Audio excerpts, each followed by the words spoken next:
Good day, everyone. This is Miss Jai.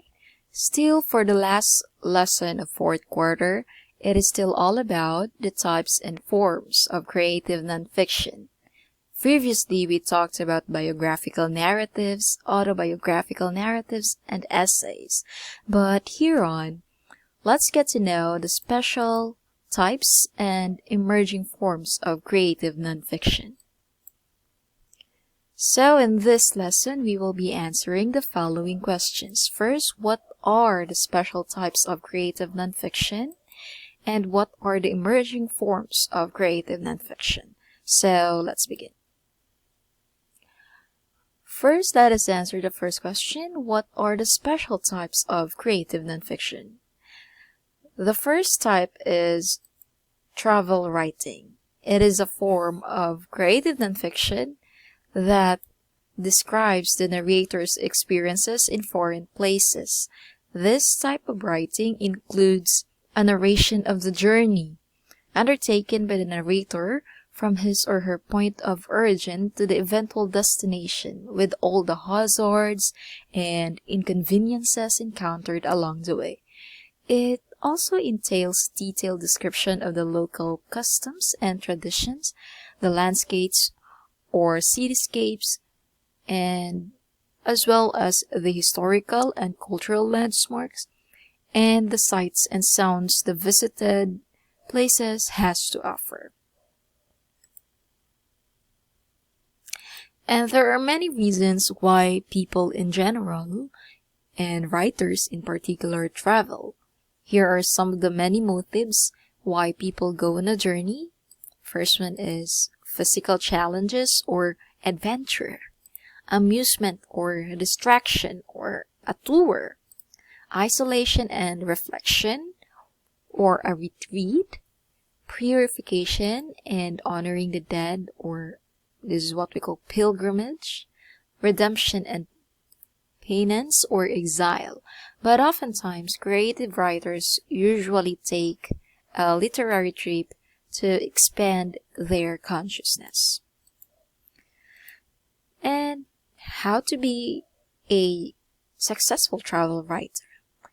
Now, to be a successful travel writer, an author must not be afraid to explore new places and discover what they have to offer in terms of sights and sounds, fragrances and textures, as well as delicacies and drinks.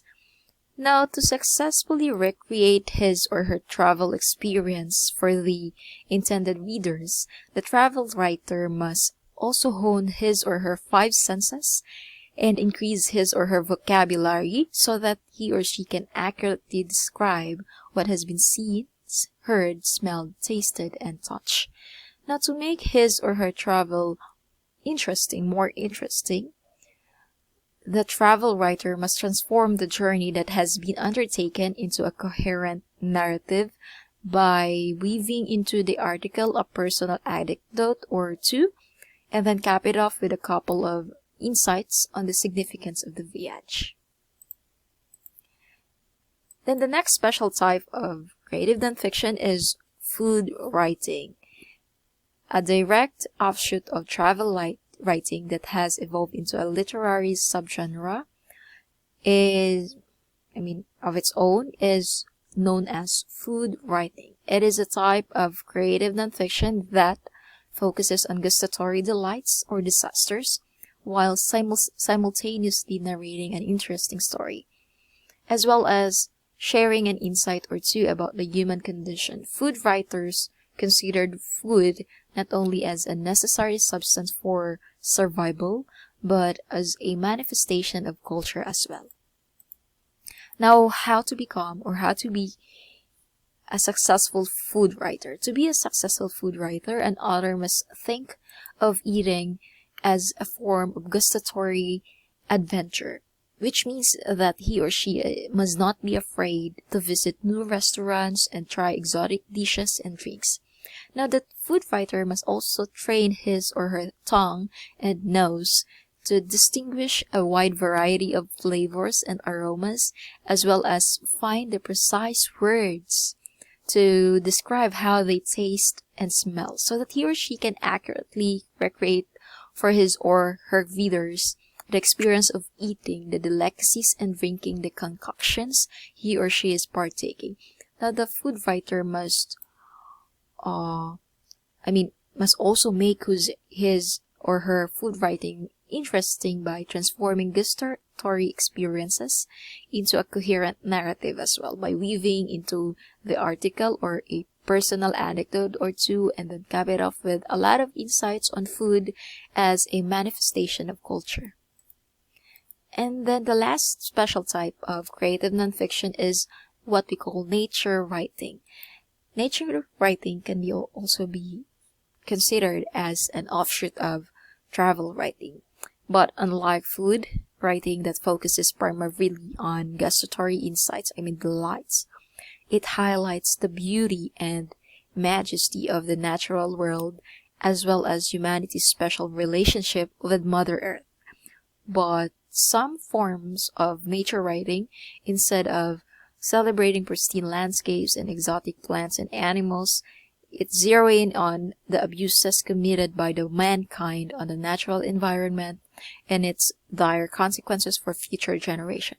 As a literary genre, it is highly dependent on scientific facts and figures about the natural world, while integrating private observations of and philosophical contemplations on the natural environment. Now, how to be a successful nature writer. To be a successful nature writer, an author must be keen observer of natural phenomena, from the biggest spectacles to the smallest details, so that nothing will escape from his or her attention. The nature writer must do some research as well, so that he or she will be able to properly name the natural marvels being witnessed, or the plants and animals being observed. Lastly, the nature writer must develop his or her vocabs through the help of a dictionary and a thesaurus, so that he or she can accurately describe his or her various encounters with Mother Nature. Okay, so now let's proceed to the second question. What are the emerging forms of creative nonfiction? In recent decades, new forms of creative nonfiction have emerged worldwide, three of which deserve special attention. And the first one is what we call testimonial, and then blog, and the last one is what we call Facebook status report. Now, the first one, the testimonial, it is a subgenre of drama literature.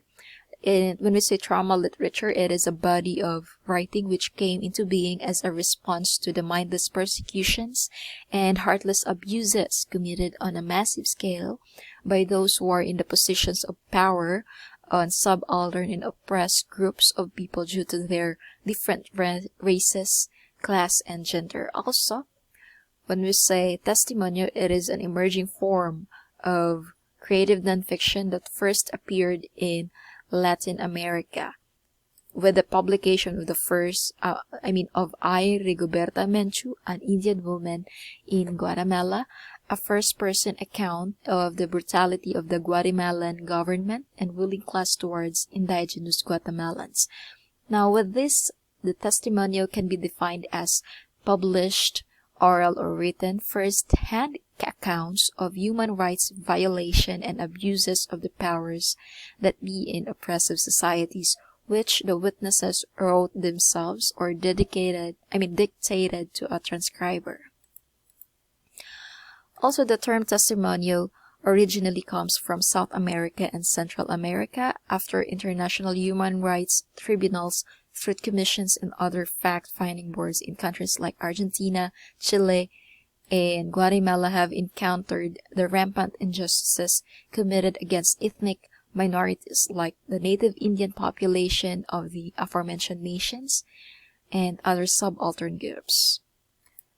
In the Philippine context, the oral history of comfort women who suffered sexual and physical abuses under Japanese occupation army can also be classified as testimonial. Though the last two forms of emerging forms of creative nonfiction are the blog, and Facebook status report. So these are byproducts of postmodernism, specifically because of World Wide Web or the internet. So first, let's have blog. The blog, short for weblog, can be defined as an online diary that looks like a web page. Technically speaking, it is not really a new literary genre, but an electronic platform in the internet that its end user can constantly update by changing its content in terms of additional text, photos, and links to other websites. Now, Jen Berger is generally credited for coining the term weblog in 1997, and the emergence of the blog as an internet program deployed for non-fictional purposes began in the mid-1990s when surfing the World Wide Web and building cyber communities began to gain extreme popularity. Now, the content of a typical blog combines text or written words, digital photos, memes, or text plus photos, as well as external links to other blogs, web pages, and media focusing on the same topic of interest or subject area. The next one is Facebook status report. It's from Facebook. It is a social networking website founded and further developed by Mark Zuckerberg and his colleague classmates in Harvard University, initially intended for the exclusive use of Harvard students so that they may know one another and get in touch more easily. Now, the term Facebook, after all, originally refers to a printed or web directory in American universities containing their respective students' names and pictures distributed by school officials in the beginning of each academic year, with the aim of helping students become more familiar with one another.